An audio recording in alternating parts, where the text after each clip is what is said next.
Remue ménage. Remue ménage.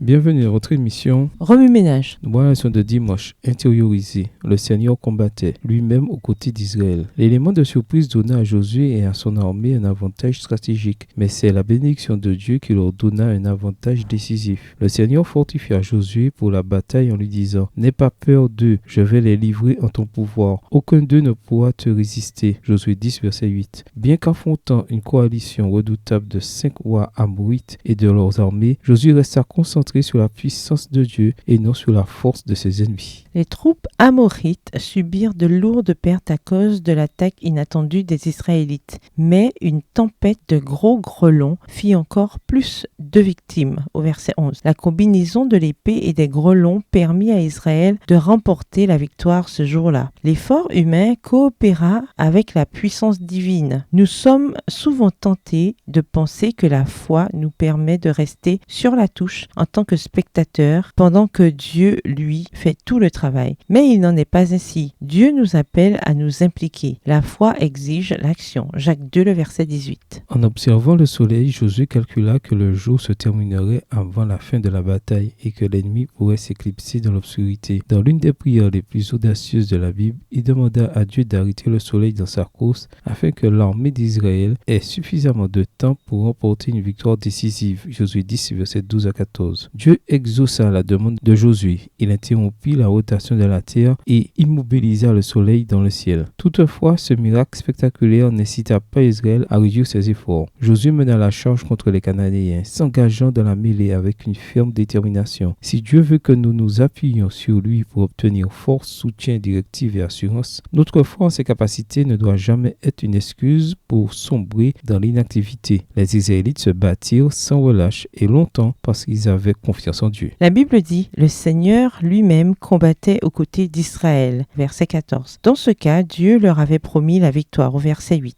Aujourd'hui, nous pouvons nous aussi prier Dieu de mener nos batailles contre Satan et contre nous-mêmes, car il nous a promis la victoire en son nom. Jacques 4, verset 7. Cependant, dans les situations où Dieu ne promet pas la victoire, comme dans les conflits interpersonnels, nous devons rester humbles et lui faire confiance quant à la détermination de ce qui est juste. Nos ennemis présumés peuvent aussi prier Dieu de combattre pour eux. Nous ne devons pas nous attendre à ce que Dieu combatte toujours pour nous de la manière précise à laquelle nous nous attendons. En fin de compte, remettons la bataille du Seigneur et demandons que la victoire du Seigneur soit faite, même si cela peut signifier un résultat différent du résultat escompté. Revenez à votre texte écrit et étudiez le passage. Encerclez les mots, expressions ou idées répétées. Soulignez les mots expressions qui sont importants et qui signifient quelque chose pour vous. Reliez par une flèche les mots ou expressions aux autres mots ou expressions associés au connexe. Quels éclairages particuliers vos notes semblent-elles indiquer dans l'ensemble? Mémorisez votre verset préféré tiré de Josué 10 et 11. Écrivez-le plusieurs fois pour vous le rappeler plus facilement. Quand Dieu a-t-il combattu pour vous? Quelles leçons en avez-vous tirées? Au revoir. Et à demain si Dieu veut.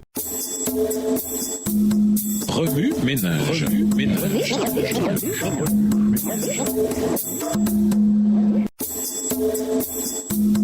Remue ménage.